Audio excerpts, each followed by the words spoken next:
Okay. Hello everyone. Welcome to Tea Time with Authorate. Um, I am very much thankful for your patience while we waited for other participants to join in. The recording of the meeting has started, and your presence here indicates that you gave us consent to record the meeting. Today we are having Friends Tea Time with Authorate, and for this, Elise is here to help us with the session, and Dr. Akunda Bajibasa is here to host the session. I would like to set some ground rule before I start. Please mute yourself when you are not talking. Please make full utilization of the interactive feature, and please try to explore the collaboration, networking, and coordination opportunity within this cohort of member. Since I don't speak French, I'd like to hand it over to Elias to introduce Dr. Okundo. Thank you so much. Thank you, Asta. Bonjour à tous et bienvenue à notre heure de thé, notre troisième heure de thé. Vraiment, merci beaucoup d'avoir accepté de vous joindre à nous pour cette session. Je me présente, pour ceux qui ne me connaissent pas, je suis Alice Naré, je suis chercheur au Burkina, au Centre national de la recherche scientifique et technologique. Et précisément, je suis dans un institut de ce centre-là qui est l'IRSAT, l'Institut de recherche en sciences appliquées et technologies. Donc, j'ai vraiment le plaisir de modérer cette session. Et je fais partie aussi des coordonnateurs du programme AuthorAid. AuthorAid que je vais présenter rapidement pour ceux qui ne connaissent pas le programme. Voilà, c'est un programme international qui permet aux chercheurs de se mettre en réseau, de collaborer et surtout de se faire former dans tous les domaines de la rédaction scientifique et d'autres domaines connexes. Donc, AuthorAid, le site, c'est www.authorAid.info pour ceux qui veulent avoir plus d'informations. Et je vous conseille aussi de visiter le site et de vous inscrire. Voilà, pour chercher des collaborations et surtout profiter aussi des ressources de AuthorAid parce que il y a énormément de ressources sur le site. Vous avez les anciens webinars, les anciens MOOC, les anciens Tea Time, les heures de thé que nous faisons aussi, ça va être enregistré, cette heure de thé d'aujourd'hui, et vous aurez le lien YouTube à la fin de notre heure de thé. Voilà, donc je vais aller assez vite parce que le formateur dit qu'il a beaucoup de choses à dire pour 1 heure de temps. Donc, je vais le présenter rapidement. Donc, c'est Dr. Akunda Bajibasa, qui est docteur en génétique animale. Et avant cela, il a eu son master en physiologie animale, biotechnologie animale à l'université Joseph Kizerbo de Ouagadougou. Donc, docteur a vraiment une bonne expérience dans le domaine de la rédaction scientifique, surtout la rédaction d'articles.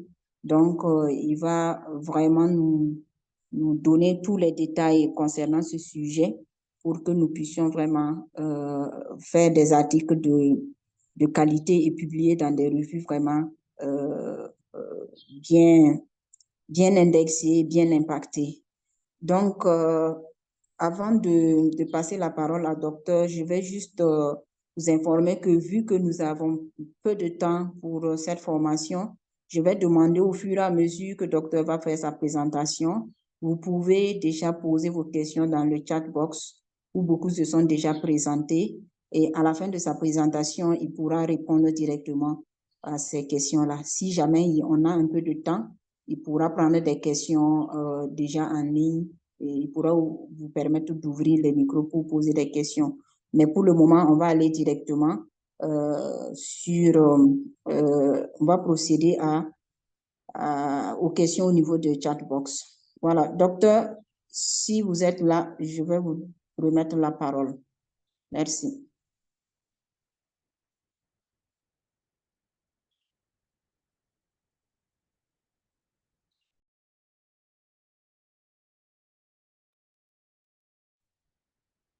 Oui, je suis là, docteur. Merci, docteur Alice, pour la présentation. Euh, Vous me recevez? J'espère que vous voyez Oui, mon écran. oui, moi je vois votre écran, mais je vous entends faiblement. Je ne sais pas si pour les autres participants aussi c'est la même chose. Ok, je vais rapprocher mon micro. Est-ce que vous m'entendez maintenant?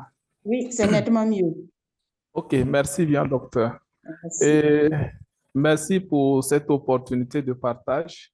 Et je pense que je suis encore petit et par rapport à la présentation du docteur, parce que dans le milieu là, il y a des aînés qui sont là, qui ont peut-être plus d'expérience. Mais ici, c'est une opportunité de partage par rapport à ce que nous avons eu la chance de côtoyer les grands et d'apprendre dans le domaine de la recherche scientifique. Et je m'en vais tout droit partir du sujet. Il faut comprendre que la rédaction d'articles en vue de leur diffusion au sein du Collège des pairs reste aujourd'hui l'une des activités les plus importantes des chercheurs et des intervenants en sciences de l'environnement.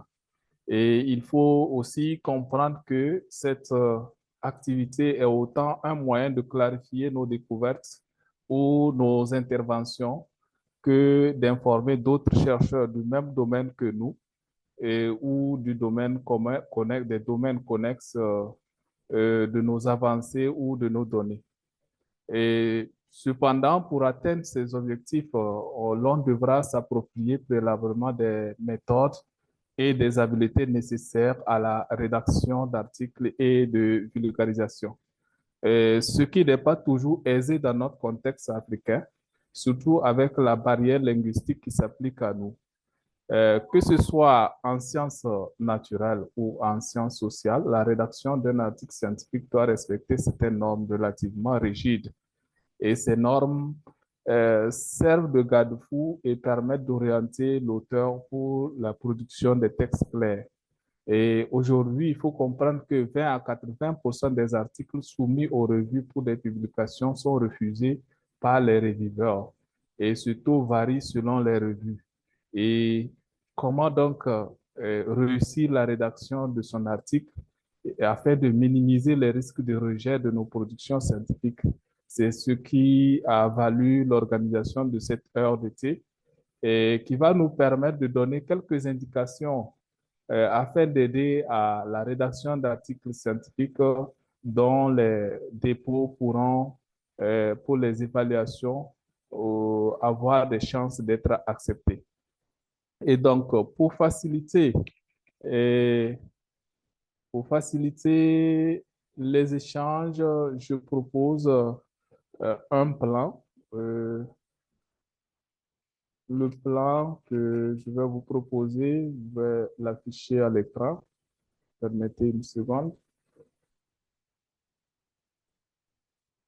Voilà. Premièrement, nous allons voir en revue les différents types d'articles scientifiques publiables et voir les étapes ensuite de la rédaction d'un article scientifique, la structure d'un article scientifique et en quatre, nous verrons les aspects éthiques relatifs à l'intégrité et du chercheur et ensuite, nous allons voir en dernière position les différentes sections d'un article scientifique original dans notre cas.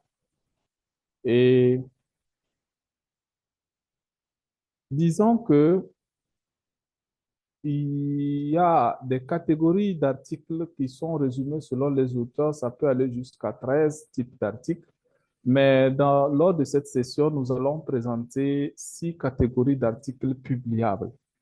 Et ces articles peuvent se résumer sous forme d'articles de recherche.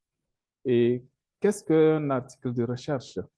Un article de recherche scientifique, c'est le plus répandu qu'on connaît d'ailleurs. Son objectif est d'énoncer une avancée scientifique dans un domaine de recherche précis. Et il vise donc l'originalité et la nouveauté à travers les résultats qu'il transmet.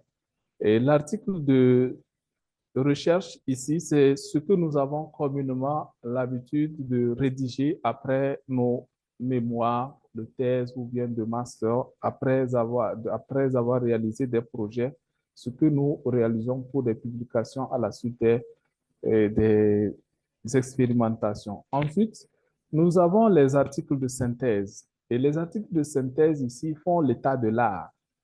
C'est une mise au point dans un domaine particulier. Ici, il s'agit de réaliser un bilan sur les recherches et les connaissances antérieures déjà acquises. Voilà. Et ici, dans le milieu de recherche, quand on parle d'articles de synthèse, on peut aussi sous-entendre les articles de revue. On parle de revue narrative, on parle de revue systématique, on parle de revue de synthèse générale. Donc, c'est tout ce qu'on englobe sous forme d'articles de synthèse. On a également d'autres types d'articles qu'on appelle les articles d'ouvrage critiques ou bien l'article d'ouvrage ou bien des critiques d'ouvrage, où ces articles sont rédigés à partir simplement d'un ouvrage ou de plusieurs ouvrages qui, ici, n'est-ce pas, font l'objet d'une critique ou d'une présentation d'une méthode donnée. Donc, au-delà de cela, on peut avoir les notes de recherche. Et les notes de recherche, ici, sont liées à un domaine plus expérimental. Et ici, ce type d'article se base sur les connaissances d'un domaine pour proposer une spécialisation, souvent issue d'une expérience scientifique. Et la note de recherche peut être accompagnée d'un article de recherche beaucoup plus complet. On a également les lettres aux éditeurs, ou généralement qui sont liés au cas clinique, qui sont des types d'articles avant tout basés sur une observation, souvent retrouvée dans les domaines de santé, en médecine, en psychologie par exemple. Et ici, c'est une transmission de compte rendu d'un fait ou bien d'une manifestation observée chez un patient. Donc, et enfin, nous avons les derniers types, nous avons les méthodologies qu'on peut publier lorsque vous découvrez une nouvelle méthodologie et que vous voulez publier dans le domaine scientifique, on peut rédiger un article de méthodologie. Et il faut dire que avant toute publication, il faut savoir qu'il y a des étapes pour rédiger un article scientifique et le publier. Et pour augmenter ses chances d'avoir une publication beaucoup plus éclairante, il faut respecter scrupuleusement ces étapes et ça facilite beaucoup la rédaction et ça augmente les chances d'être accepté par les pairs évaluateurs. Voilà. Les principales étapes sont d'abord l'identification des données que l'on souhaite publier. En réalité, lorsqu'on dispose de données collectées à partir de la recension des écrits, par exemple, une revue de littérature sur une thématique donnée, on pourra écrire un article de revue. Donc, en ce moment, il faut faire un état des lieux des données dont on dispose et faire le choix parmi les résultats d'un projet de recherche et prioriser la présentation de certains d'entre eux. Donc, il y a des critères qui permettent donc de choisir certains résultats et pour les prioriser pour la publication par rapport à d'autres. Et ces critères-là sont souvent les aspects peu documentés. Lorsque vous avez des aspects qui sont peu documentés jusqu'à présent, on peut utiliser, n'est-ce pas, ces critères-là pour choisir des résultats à publier ou bien des aspects qui fournissent de nouvelles pistes de recherche. Ça, ce sont des critères qu'on utilise pour le choix des données publiables. Il est recommandé d'explorer dès le début également de votre recherche, de votre rédaction, pardon, les revues susceptibles de publier, les revues spécialisées interdisciplinaires de vulgarisation en accès libre. C'est très important. Ce processus d'exploration est aujourd'hui ignoré. Parfois, on rédige notre article avant d'aller à la recherche des articles, des revues, dans lesquels on va Docteur, s'il vous plaît, Oui. le volume a baissé. Je ne sais pas si vous êtes loin du micro. Ok, je vais reprocher encore mon micro. Vous m'entendez maintenant, c'est bon? Oui, un peu mieux. Ok. Si ça peut être encore augmenté, ce serait bien. J'essaie de faire de mon mieux parce que j'utilise un casque, donc j'ai augmenté, mais ça ne marche pas trop. C'est le volume maximal. Ok, Ok, d'accord, merci. donc je vais augmenter ma voix alors. Voilà, c'est bon, ça vient. Ok, donc je disais que ce processus d'exploration doit se faire en tenant compte de la qualité de la revue. Du contenu habituellement publié et pour en fait avoir un impact. Lorsque vous choisissez une revue et que votre article n'obéit pas à ces critères de publication, votre article sera rejeté. Et il faut tenir compte également du délai entre la soumission et la publication de l'article et ensuite les coûts. Généralement, ce sont les éléments les plus importants lors de la prospection des articles. Et un article de recherche ici comprend plusieurs parties distinctes détaillées et chacune d'elles est nécessaire à la compréhension de la démarche scientifique ayant permis donc à la réalisation de la recherche. Et ici, nous allons voir au cours, n'est-ce pas, après avoir présenté les différents aspects qui vous permettent de cibler les revues, il faut voir comment écrire donc et soumettre l'article.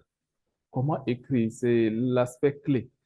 Et donc, le choix de la revue à cibler devrait essentiellement se faire en fonction de la portée des résultats présentés.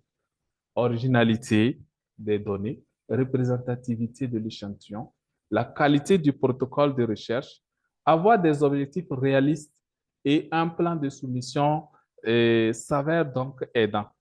Donc, à la fin de l'étape de rédaction, avant de transmettre l'article, il faut le soumettre au co-auteur.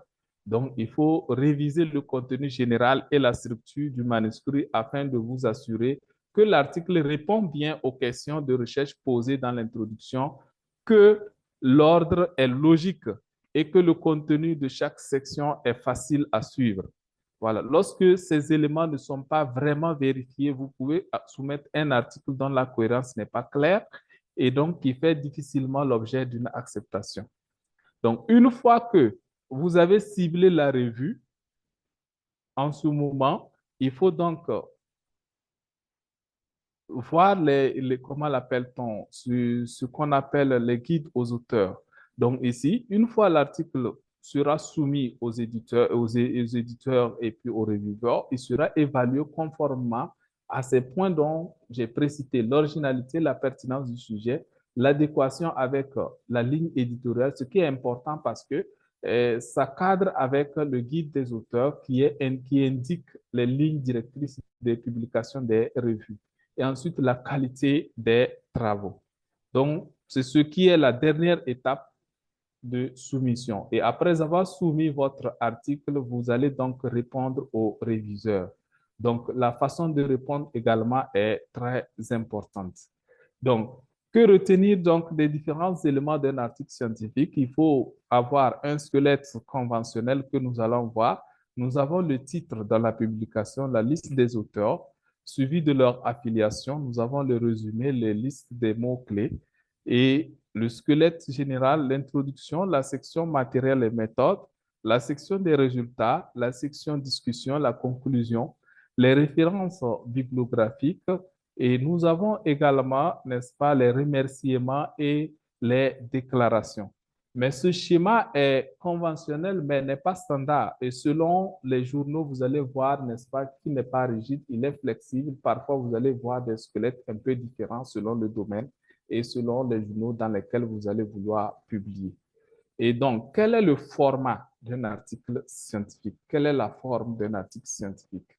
Il faut voir que lorsque vous voulez rédiger, comme je venais de le dire, il faut consulter le guide aux auteurs. Ça vous donne le format dans lequel vous devez rédiger.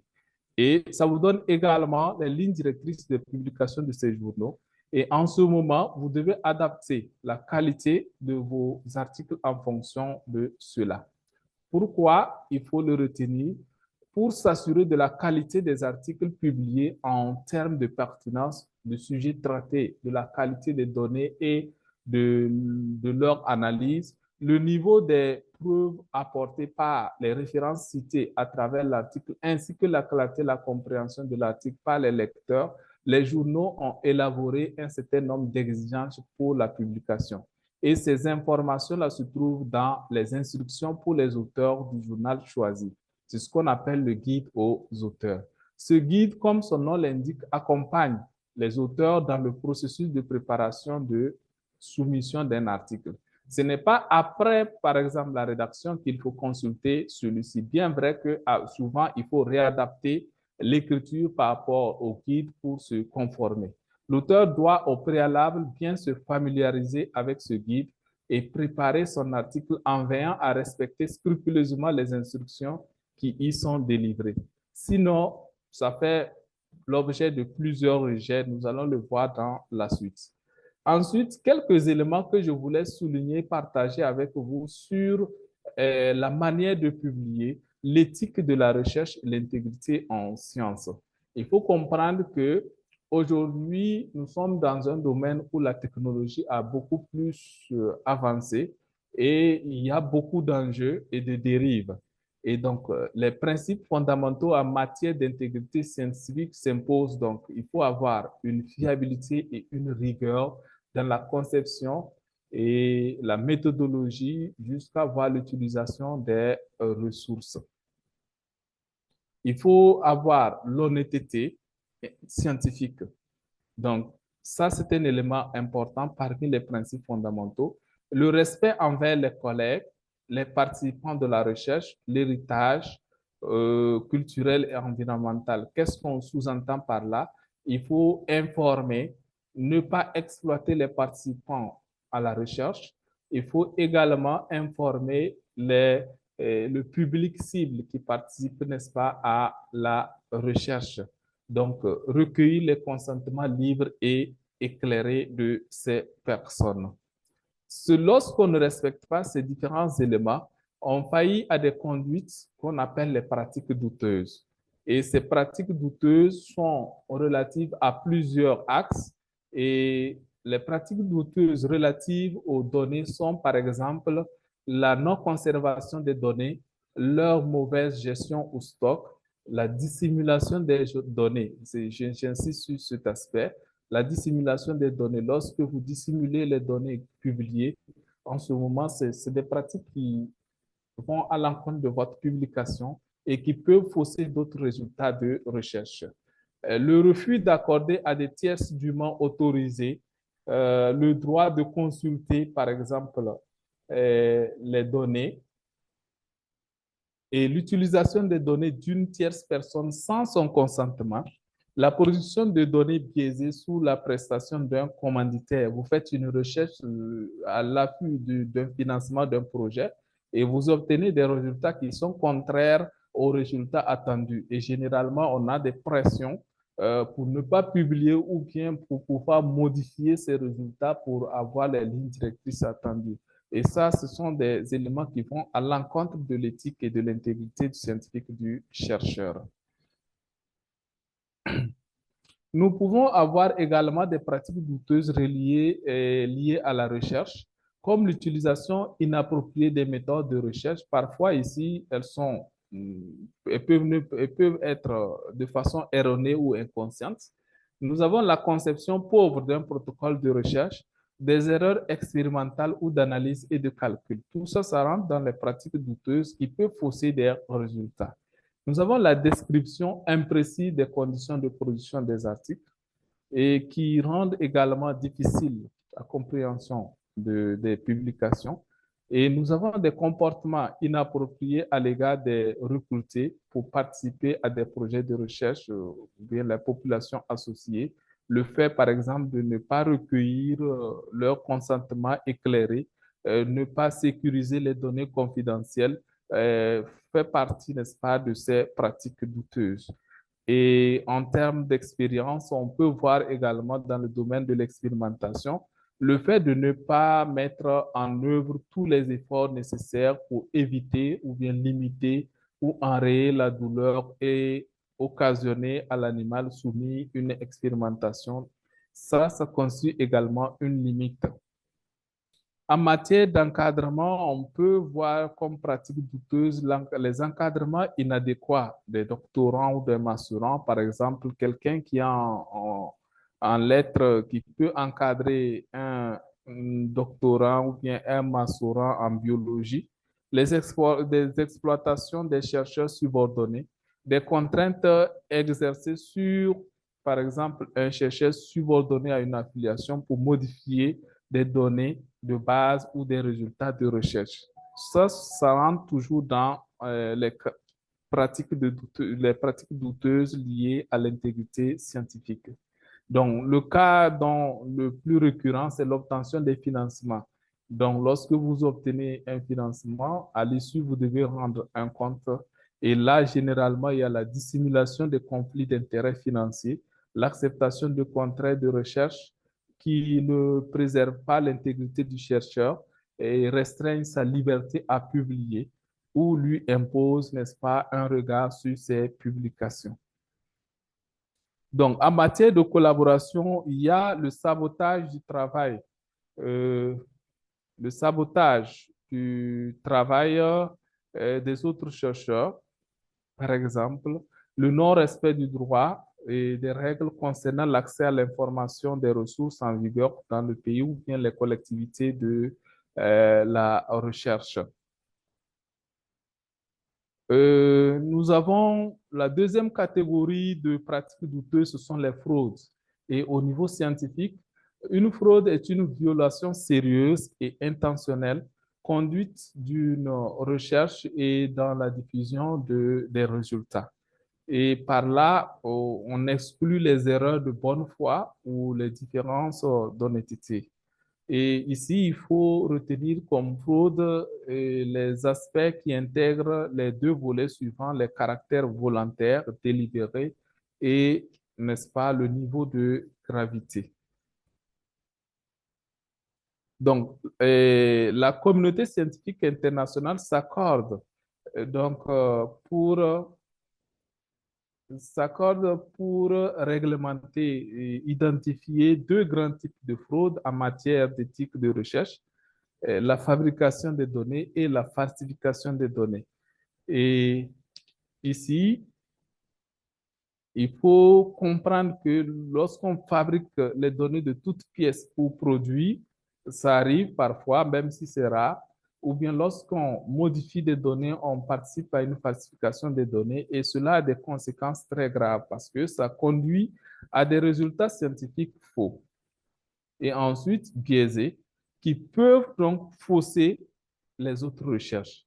Lorsque vous faites une publication biaisée, toutes les autres recherches qui vont suivre après, qui vont s'appuyer sur votre recherche seront biaisées. Et souvent, on participe à des bonnes découvertes, à des expériences très novatrices, mais qui sont contraires à des publications scientifiques antérieures et on est confronté à une impasse et difficile de publier parce qu'il y a des publications antérieures qui disent le contraire. Et souvent, par manque d'arguments, on n'arrive pas, n'est-ce pas, à faire valoir nos idées.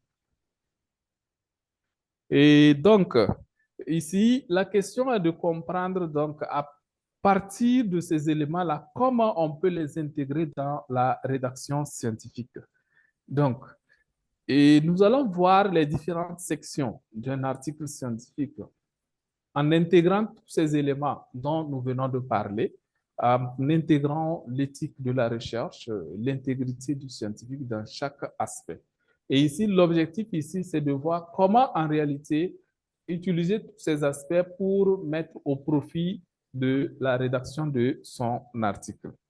Nous avons dit que l'article scientifique a un squelette qu'il faut voir, qu'il faut avoir au préalable. Et nous avons parlé, n'est-ce pas, des titres, nous avons parlé de la liste des auteurs, des mots-clés, du résumé, nous avons parlé de l'introduction, de la section matériel et méthode, des résultats de discussion, et la conclusion, et ensuite nous avons parlé des remerciements et déclarations.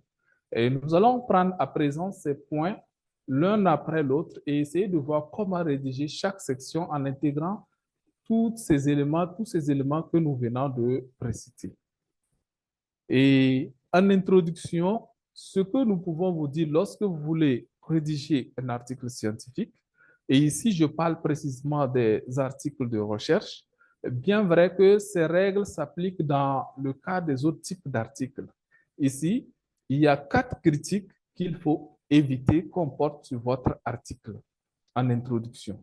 Et il faut dénier ces 4 articles, toujours les mêmes et toujours dans le même ordre. Jusqu'à preuve du contraire, on vous dira que vous êtes un guignol. Et dans votre introduction, un aspect important qu'il faut éviter qu'on vous dise que votre travail ne sert à rien. En réalité, lorsque vous produisez un article scientifique et qui est soumis à une évaluation, la première des choses, c'est de chercher à voir est-ce que, à travers déjà le titre, à travers les résultats obtenus, est-ce qu'il y a une portée? Donc, on va chercher à voir est-ce que quelqu'un n'a pas déjà fait ça? Est-ce que ces résultats ne sont pas déjà disponibles? Quelle est la portée de votre travail? Et donc, la première critique qu'on peut vous donner, on peut vous dire que votre travail ne sert à rien. Et pour éviter cela, il faut dresser l'état de l'art, de ce qui est connu dans votre domaine et faire apparaître un manque qui vous amène à réaliser votre travail. Convaincre le lecteur que le travail que vous êtes en train de faire est indispensable ou au minimum, au besoin, de le répliquer.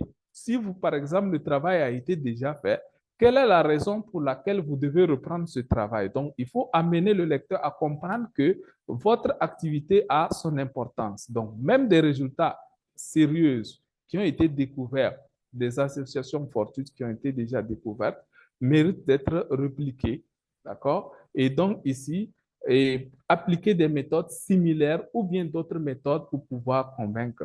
Et lorsque vous arrivez à convaincre le revieweur que votre travail, par exemple, a son importance et indispensable, la deuxième critique, il va vous dire, OK, votre travail, oh, il est pertinent, il est bon, c'est bien, il sert à quelque chose, mais ce travail a été déjà fait.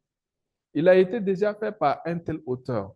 Et donc, ceci parvient lorsque vous manquez de lecture dans votre rédaction, lorsque vous ne lisez pas beaucoup. Il faut lire dans le domaine, lire ce que les autres ont fait, faire une recherche documentaire. Donc, il faut avoir une qualité dans la recherche documentaire pour explorer les références les plus récentes pour avoir les informations sur le domaine et sur le travail que vous êtes en train de réaliser. Montrer que ce travail n'a pas été fait pour que vous puissiez le faire, pour être crédible, montrer qu'on a lu de nombreux travaux dans le domaine, mais qu'on ne trouve pas quelque chose de pertinent, quelque chose de tel que ce que vous voulez faire.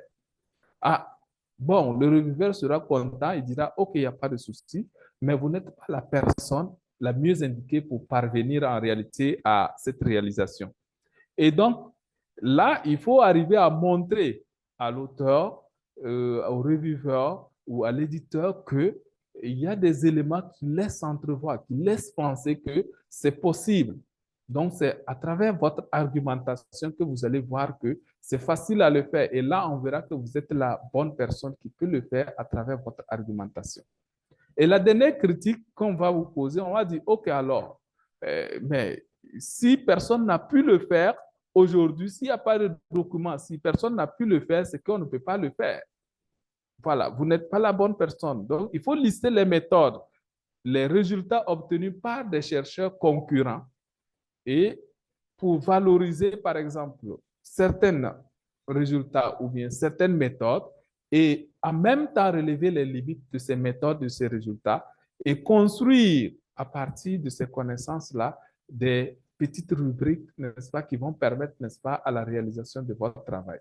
Et tous ces éléments-là font partie de ce qu'on appelle aujourd'hui la bibliographie. Donc, tous ces éléments-là, lorsque vous ne lisez pas, ces éléments manquent dans l'introduction. Et ça fait déjà l'objet, à partir de l'introduction, n'est-ce pas, d'avoir un rejet. Et généralement, vous allez constater que ça arrive même à nous-mêmes lorsqu'on rédigeait lors des premières tentatives. Vous soumettez un article et puis 2 jours après, l'éditeur lui-même vous renvoie l'article pour dire rejeter sans objection. Ça veut dire que si l'éditeur rejette l'article déjà dès les premières minutes, c'est qu'il y a un problème. C'est qu'il y a un problème. Voilà un élément très important qu'il faut tenir compte dans, n'est-ce pas, la publication des données au niveau de l'introduction.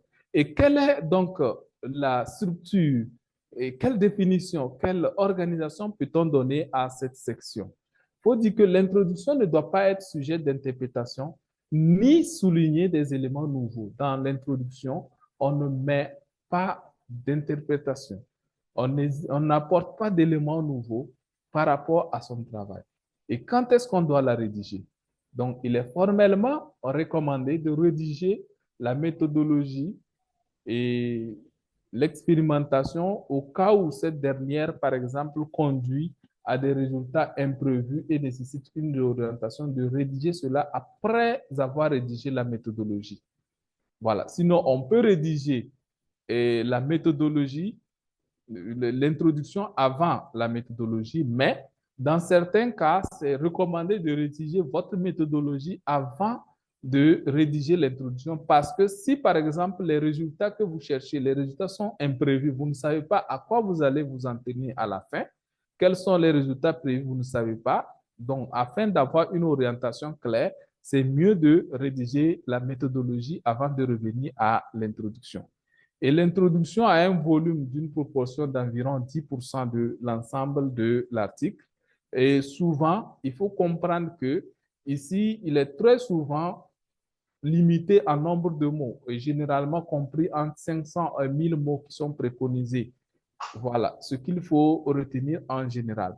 Et à la forme d'un entonnoir. Donc, l'entonnoir du point de vue scientifique, nous avons le contexte général. Et au niveau du contexte général, elle part d'une généralité sur le sujet spécifique pour éviter le faux démarrage ou bien un reçu creux. Il faut mieux se focaliser sur des départs, sur un contexte du sujet, particulièrement sur le contexte lié au problème que votre recherche vise à résoudre, par exemple. Voilà, ça c'est très important. Et ensuite, il faut résumer les recherches existantes. D'accord? On parle, n'est-ce pas, d'aspects spécifiques aux recherches existantes. Donc, rédiger les recherches antérieures, il faut faire un bref résumé des recherches précédentes et cela doit s'effectuer en mettant l'accent sur les références les plus pertinentes et les plus récentes, et de préférence de moins de 5 ans. Il s'agit de poser le cadre théorique de votre recherche qui amène à votre problématique. Et le niveau d'actualité sur le sujet permet de justifier votre recherche. Les raisons pour lesquelles vous avez entrepris l'étude doivent être clairement observables. La critique de l'existant conduit donc à un positionnement de votre recherche. Lorsque vous ne mettez pas une vision critique par rapport à ce qui existe déjà, il n'y aura pas, n'est-ce pas, ce positionnement-là dans votre recherche. Une innovation complète, dans le cas où vous proposez une nouvelle voie de recherche sur le sujet ou une extension des recherches existantes, dans le cas, par exemple, vous proposez, par exemple, une correction de la recherche existante et vous devez également expliquer comment la recherche portera une contribution significative au domaine. Pour cela, vous devez connaître en profondeur votre sujet, savoir lire les articles de revue et baser sur des données sûres et fiables. Et ensuite, nous allons passer à la problématique de recherche et les hypothèses. Une problématique est la description d'une situation qui aboutit à une question de recherche à laquelle il faut répondre. C'est donc à ce niveau qu'on pose la question de recherche. Et cette question trouve sa réponse dans les recherches menées scientifiquement, c'est-à-dire à la suite des expérimentations et des tests. Dans ce volet, il faut voir l'énoncé clair de la question de recherche et les hypothèses de recherche à confirmer dans le cadre de l'expérimentation. Voilà. Et il faut comprendre que ce n'est pas dans toute publication scientifique que vous allez trouver ces différents éléments et de façon séquencée selon le domaine. Mais on peut voir que la structure est respectée, quel que soit en fait le domaine et la publication. Voilà. Et enfin, nous avons le plan et les résultats. Voilà. Il existe deux façons de terminer une introduction au niveau de la recherche scientifique, dépendamment du domaine de recherche. Les domaines de recherche technologique peuvent terminer plutôt leur introduction en précisant le plan de l'article, les principales sections de l'article.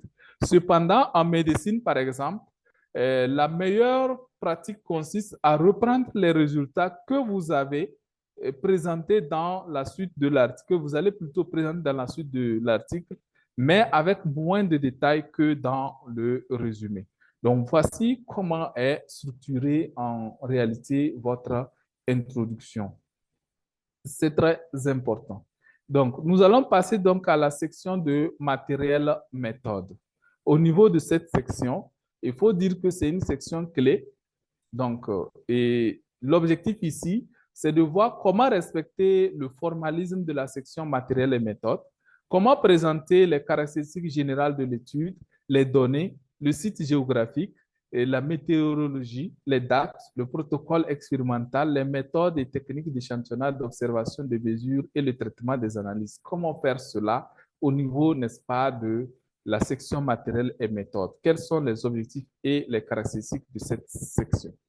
Il faut savoir que souvent positionné après l'introduction, je dis bien souvent parce que ce n'est pas le cas selon les journaux de publication, mais dans certains journaux, elle peut se trouver par exemple à la fin de l'article. Après la conclusion, vous pouvez trouver la section, ce qui fait qu'il est très important de consulter le guide aux auteurs avant de rédiger votre section. Et parfois même, cette section devra être fournie dans un document séparé. Mais quoi qu'il en soit, cette section est très importante pour deux raisons. Elle doit bien faire comprendre comment les résultats de la recherche présentée ont été obtenus. Permettre de reproduire les expériences qui ont permis d'obtenir ces résultats. Si cette section ne répond pas à ces deux objectifs fondamentaux, votre article sera rejeté parce que s'il n'est pas reproductible, l'article sera rejeté. Et s'il ne donne pas une idée claire de comment les résultats ont été obtenus également, ça fait l'objet de rejet des articles. Voilà. Et les rejets basés sur ce genre de problème sont malheureusement fréquents. Surtout le fond de cette section devra porter, donc, pour vous permettre de répondre à ces questions, de pouvoir éviter cela, devoir répondre à ces questions suivantes qui doivent être claires et précises. Donc, pour parvenir à cela, il faut vous poser d'abord la question, qu'est-ce que vous avez évalué dans le travail? Donc, si vous arrivez à répondre à cette question, et si vous arrivez à répondre les deux questions suivantes, quels outils, méthodes et données avez-vous utilisés? Quels ont été vos critères d'évaluation? Vous allez répondre à ces deux objectifs fondamentaux. C'est très important. Le contenu de cette section doit décrire donc de manière claire et compréhensible les conditions de l'expérience. Et les méthodes présentées doivent donc être reproductibles. C'est très important. Fournir le maximum d'informations et de justifications de votre choix. Et généralement, dans cette section, il y a beaucoup d'erreurs qu'on commet. Et donc ici, nous voulons partager avec vous les erreurs qu'il faut éviter. Les erreurs à éviter ici, dans la section matériel et méthode, il ne faut jamais présenter un élément qui n'a pas de lien avec les résultats. Il faut éviter de présenter ou d'interpréter vos résultats dans la section matériel et méthode. N'oubliez aucun élément important pour pouvoir reproduire votre travail. Et il faut également éviter tout ce qui peut nuire à la compréhension. Par exemple, les descriptions compliquées ou incomplètes, les abréviations inexpliquées, les phrases trop longues. Ça, c'est tout au long de votre rédaction, que ce soit dans l'introduction, dans la section matériel méthode ou bien dans les résultats de discussion. Les phrases trop longues ne sont pas conseillées. Les mots inappropriés, l'expression de plusieurs idées dans un même paragraphe ou dans une même phrase. Donc, c'est très important pour, en réalité, éviter d'être flou. Ne reproduisez pas un travail qui a été déjà publié, même s'il est reformulé ou traduit. Ça, c'est très important parce que lorsqu'on envoie votre publication, votre travail à un réviseur ou à un éditeur, la première des choses, c'est de checker et voir si le travail n'a pas été déjà publié, si le travail n'a pas été fait déjà, et quelle est l'originalité, la portée selon ce que vous produisez comme production scientifique. Ne répétez pas une description. Concernant les méthodes, par exemple, si par exemple vous utilisez une méthode dans votre rédaction, dans votre article, si la méthode a été déjà décrite par quelqu'un d'autre, et ici, il s'agit simplement de citer la personne dans la section matériel méthode sans donner la description de la méthode. Il est souvent conseillé cela. Voilà, c'est très important. Bien vrai que dans la section matériel méthode, on dit généralement qu'il n'y a pas de référence, mais s'il s'agit d'une méthode déjà publiée, il faut citer la référence. Ne donnez pas les références bibliographiques incomplètes, obsolètes ou inappropriées. Donc, il faut éviter les imprécisions ou les mauvaises approximations de chiffres dans cette section. C'est très important. Voilà. Donc, ce qui veut dire que lorsqu'on arrive à obéir à ces critères-là, en ce moment, on arrive un peu, n'est-ce pas, à éviter un certain nombre d'erreurs qui peuvent coûter, par exemple, au rejet de notre article. Et de façon générale, et pour éviter de faire certaines de ces erreurs-là, vous pouvez vous poser donc des questions. Ce sont des astuces que les évaluateurs vont se poser en vous lisant ou bien en voulant évaluer votre article. Quand vous soumettez votre publication pour évaluation, les 4 questions suivantes sont posées par les évaluateurs. Est-ce que l'objet étudié dans l'article est présenté de manière appropriée? C'est la question qu'on demande aux réviseurs de vérifier. Est-ce que la question étudiée dans l'article est présentée de manière adéquate? Est-ce que les méthodes d'article, des méthodes décrites dans l'article sont assez complètes pour pouvoir être reproductibles? Est-ce que la démarche méthodologique est claire? Est-ce que les outils et méthodes statistiques utilisées sont appropriées? Voici les 4 questions clés que les éditeurs demandent aux réviseurs, n'est-ce pas, d'évaluer ou bien d'utiliser pour l'évaluation de votre production scientifique. Lorsque vous ne respectez pas scrupuleusement ces critères, vous augmentez beaucoup de chances en réalité d'avoir un rejet de votre article. Mais lorsque vous respectez ces éléments, vous augmentez votre chance de succès de votre article. C'est très important.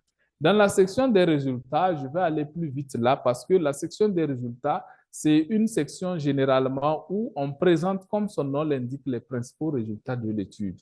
Et ici, quelle est la fonction? Sa fonction majeure, c'est de guider le lecteur à travers vos résultats en soulignant les résultats clés qui répondent à la question étudiée, mais sans discussion. Donc, il ne faut pas discuter les résultats dans cette section.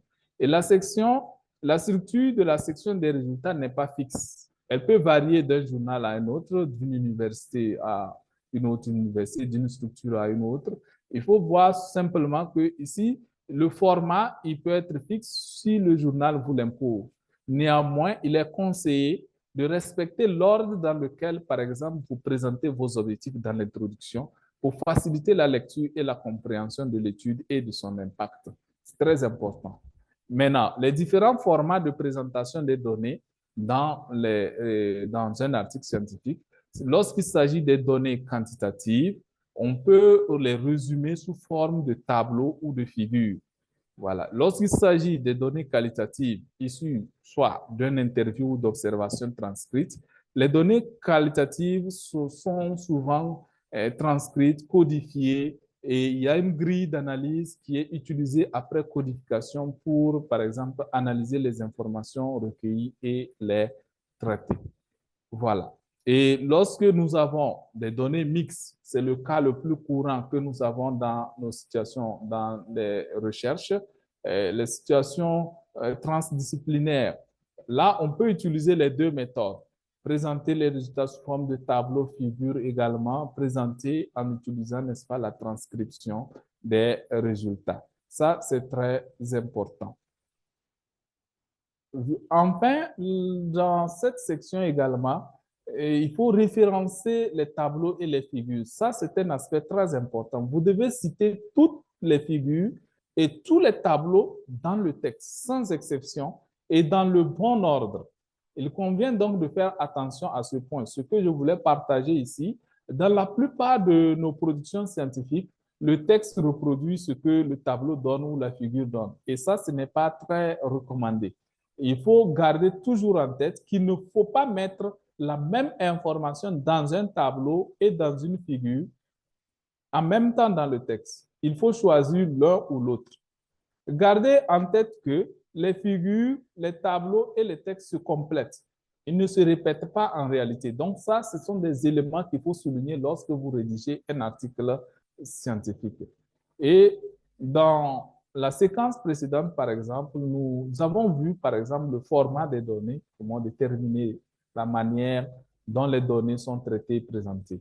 Maintenant, quel format est le mieux adapté, par exemple, pour présenter les résultats de l'étude? On pourrait se poser une telle question.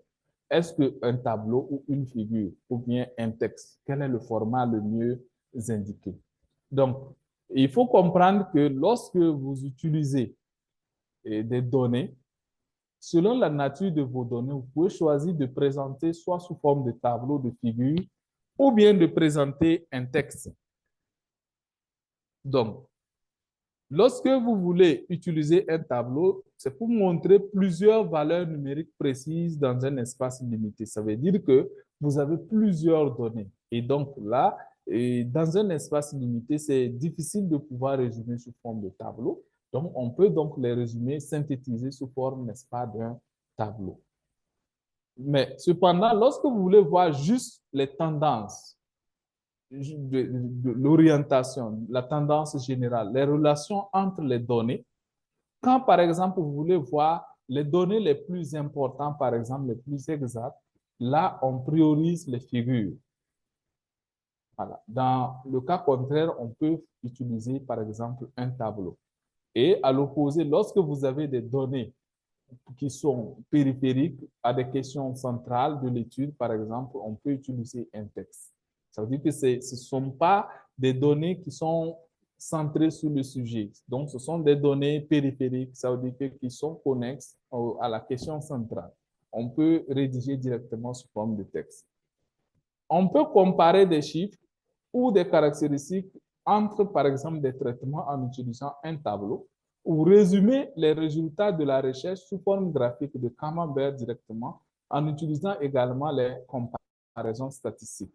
Voilà. Mais vous n'avez pas de données extensives ou trop compliquées après. Lorsque vous avez ces éléments-là qui sont trop compliqués à présenter, il faut laisser, par exemple, le texte parler. On peut également voir comment présenter la présence ou l'absence de certaines caractéristiques. Hello. Là, c'est préférable de... Hello. Oui. Hello, Kunda. Yes, yes.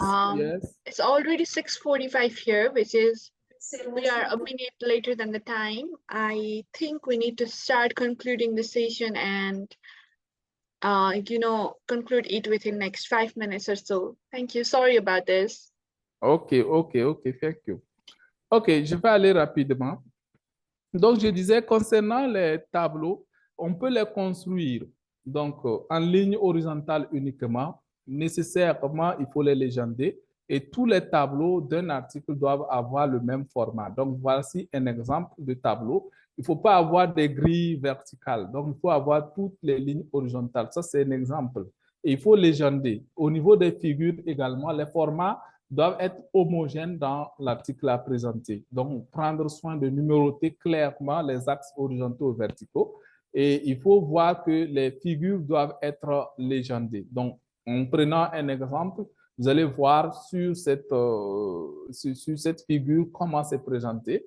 De toute façon, je vais partager après le support pour permettre, n'est-ce pas, de pouvoir comprendre ce qui est dit rapidement. La section discussion qui est très importante, qui est le cœur de votre article, et se positionne et dévoile l'originalité ou non de la recherche dans le domaine.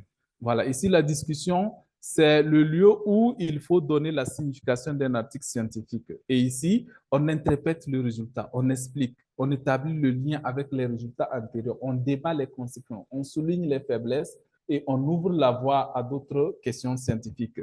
Et ici, c'est ce qu'il faut voir dans la discussion, s'intéresser aux données inattendues. Souvent, ce sont des données inattendues qu'on écarte et puis on s'attend à voir ce qu'on voulait voir dans la section. Donc, lorsque ces éléments ne sont pas respectés, vous allez voir que votre discussion est creuse. Et généralement, on s'entend à comparer nos résultats avec les résultats antérieurs, on se limite là, sans discuter de la portée, ce qui limite la valorisation de nos résultats. Il faut éviter le plagiat de manière générale. Lorsque vous utilisez le texte d'un auteur, il faut citer l'auteur. Voilà, de nouveaux résultats, la surinterprétation, il faut éviter la désorganisation dans la hiérarchie des données, la non-pertinence et la décorrélation.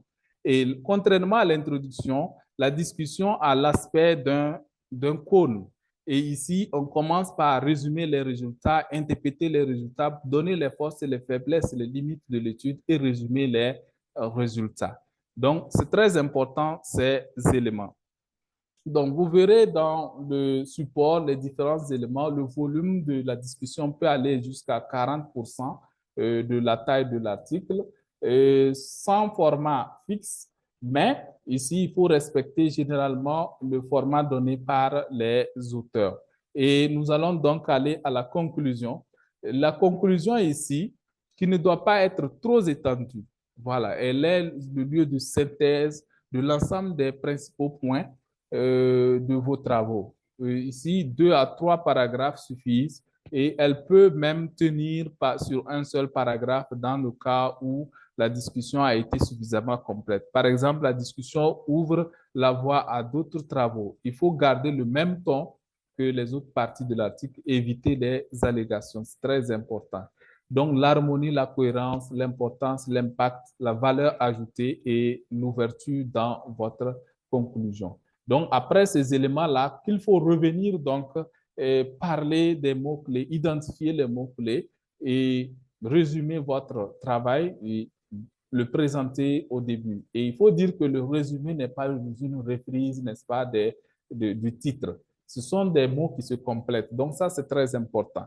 Et je pense que comme le temps est palonné, j'ai essayé de résumer autant que possible, mais je pense que c'était un peu difficile de rentrer dans les 1 heure, mais je pense m'arrêter là et partager peut-être que les questions pourront nous permettre d'éclaircir et puis de voir la lanterne des autres. Docteur Alice, vous êtes là? Oui, je suis là. Ok, et désolé pour le temps, je ne suis pas dans le temps, mais je pense que si vous pouvez permettre que je puisse prendre quelques questions et afin de répondre aux besoins ou des préoccupations des uns des autres avant de continuer, ça pourrait être un plaisir. Ok, merci beaucoup. Bon, je pense que ça va être un peu difficile parce que Asta nous avait donné juste 5 minutes de plus. Maintenant, ce que je vais proposer, comme tout le monde est membre du groupe AuthorAid, je pense qu'il peut poster les questions là-bas. Au niveau du chat box, moi, j'avais déjà recensé 2 questions que je vais poster au niveau du groupe Telegram et WhatsApp et vous pouvez répondre. Et en même temps, tous les participants pourront poser leurs questions là-bas. Voilà, et vous pourrez répondre. Je pense que on peut gérer la fin comme ça. Voilà, pour permettre à Asta aussi de rester dans le temps qu'elle nous avait donné. Ok, il n'y a pas de souci, ça marche. Ok, Asta? Asta? Yes, please. Ok. Hi. Thank you so much for the session. I hope it was really productive for everybody. I would also like to request Dr. Okunda to share the slide so that we can share it with all of our participants, if it is possible. I would also like to request everybody to turn on their cameras if it is possible so that we can take the video that we can later post on our social media sites. We understand if you are not comfortable turning on the video, but then we like to take a picture of all of us together. While you are turning on the cameras, I'd like to thank Ellis for coordinating for Friends Tea Time with Authorate. On behalf of Authorate, we are very, very grateful for all of your coordination and collaboration with us. We are enjoying it. It is very diverse outlook towards research and publishing for us. We'd also like to thank Dr. Okunta for being here today and for the very informative session. And thank you everybody for taking time out of your busy life to learn with us, to network and collaborate. Watch out our spaces for other events too. I will just send you something right away because we have another tea time coming up very soon, within a week. Let me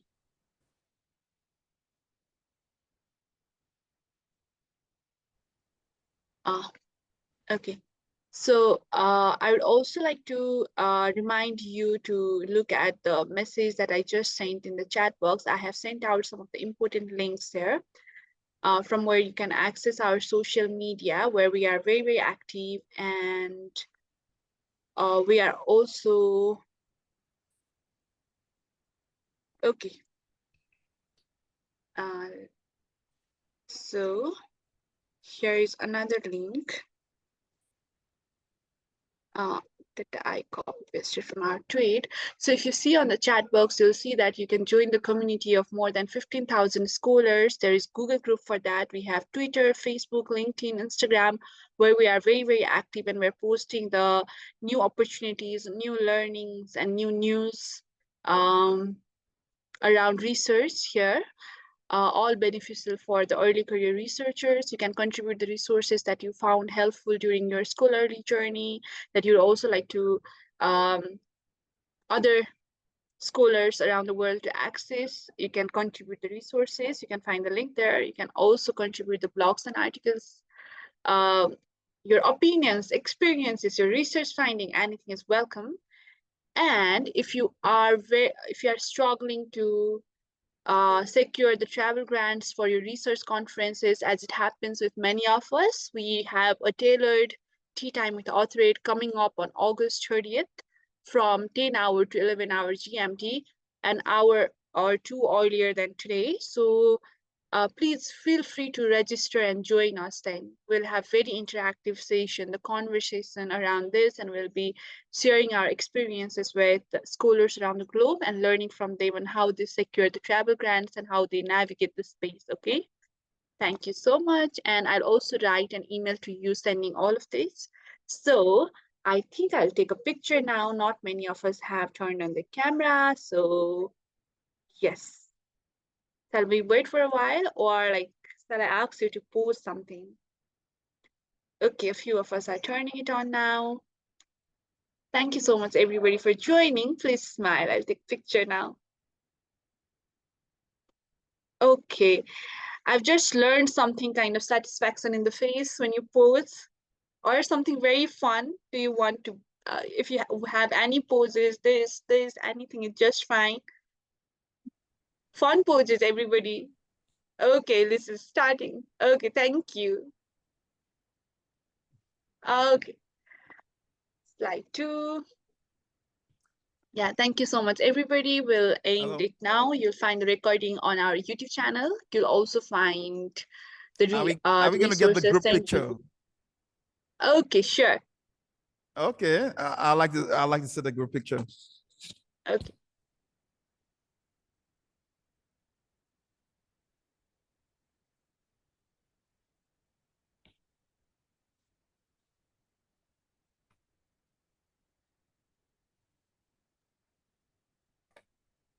Okay, thank you so much, everyone. I have to take a leave because I have another meeting.